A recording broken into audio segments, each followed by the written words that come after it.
They call themselves Igbo when it's election season. But once the cameras are off, once the votes are counted, they vanish back into the shadows of ambiguity. They want the Igbo votes, but not the Igbo burden. Let's talk about the politicians who remember they are Igbo only when it serves their ambition. The ones who wear the Igbo identity like a costume, not a culture, not a commitment. This video might upset some people, but I am perfectly fine with that. But the truth needs to be told. Welcome to the conversation they don't want to have. For me, yes, I'm from Delta State, but I'm definitely an Igbo man. There's no doubt about that. I'm from Delta State in the South, but if you're looking at Igbos across the country, I'm an Igbo man. I can't be counted out, and that is a true situation. I'm a typical unrepentant horror man. I'm not an Igbo. Listen, get it clear. I have no problem with Igbo people, and I have no problem with them. I'm associated with Igbo people. The mere fact we're all in southeastern Nigeria. The mere fact we're in northern Nigeria doesn't make you an Hausa man. Doesn't make you a Fulani man. Doesn't make you a Kanuri person. Doesn't make you not a thief person. Mention one word in Igbo that has no similarity with an Igbo word.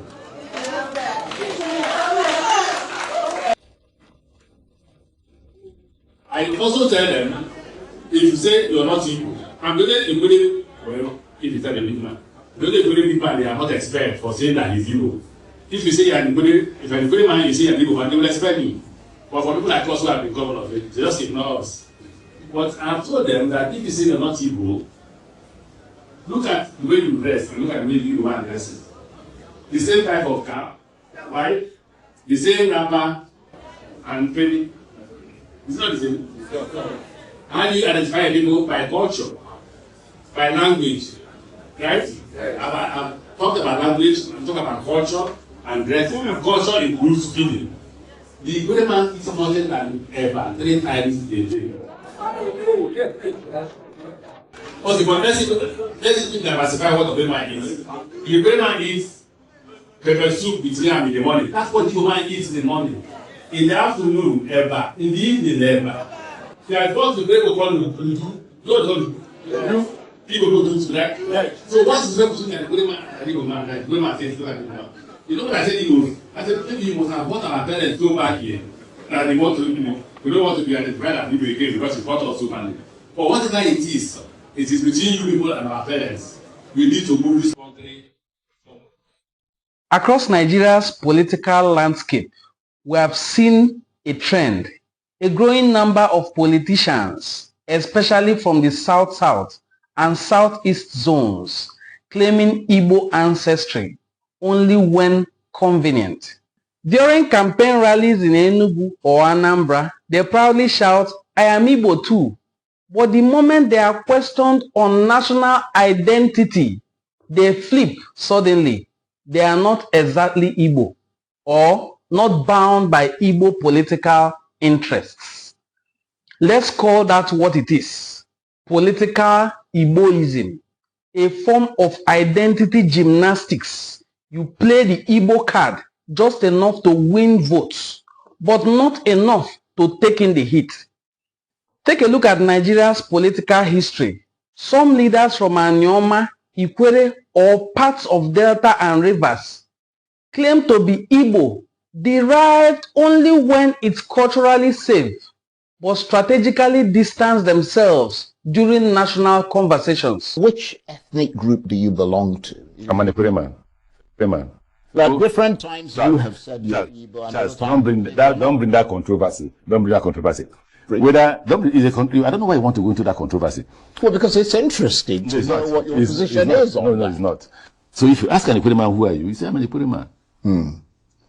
So what you can say is an Igbo man an Igbo man. There are those who have divergent views.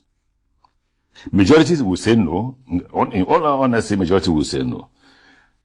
There is a very tiny minority which includes me. And why do I take that position? It's political. And when I say political, it's not to win the votes of the Igbos.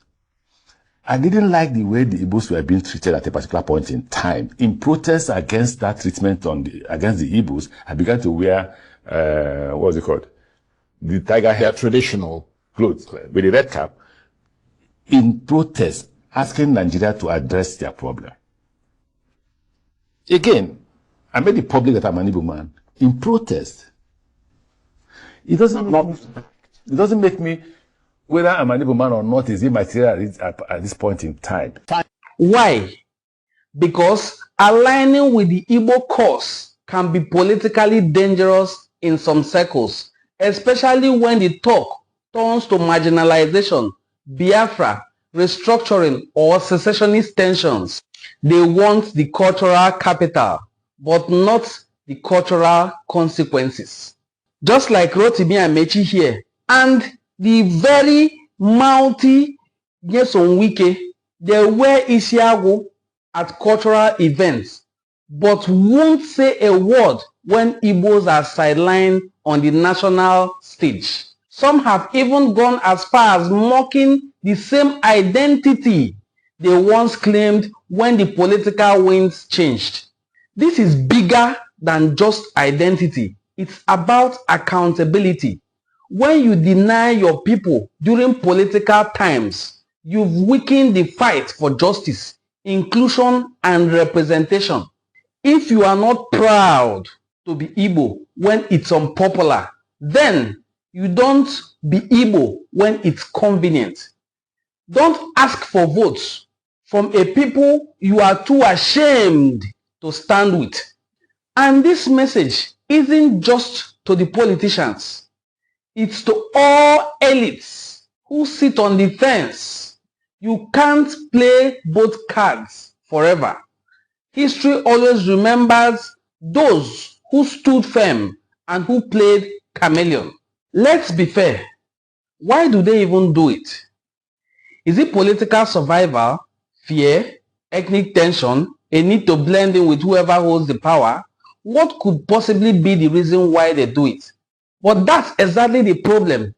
If your identity is something you suppress to climb the ladder, then what does that say about the ladder? Make no mistakes. The average Igbo youth sees it.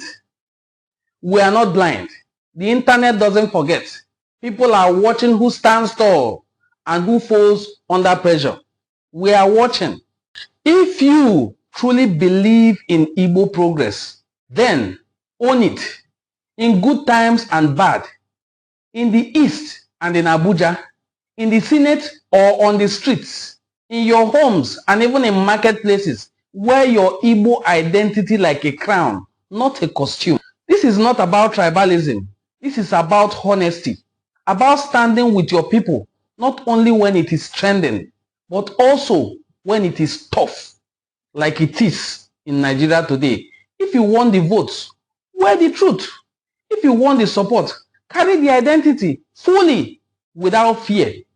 Nigeria at this moment needs backbone, not shapeshifters, not chameleons, not people who switch sides, not people who do not stand in a place and you can tell where they stand at a particular time. What do you think? Should politicians be held accountable for how they represent their ethnic identity? Drop your thoughts in the comments. Call out names if you have to. This is a safe space for truth, not political correctness. And if this video speaks your mind, like it, share it, hit that subscribe button. We are not here to play safe. We are here to be real and speak the truth to power.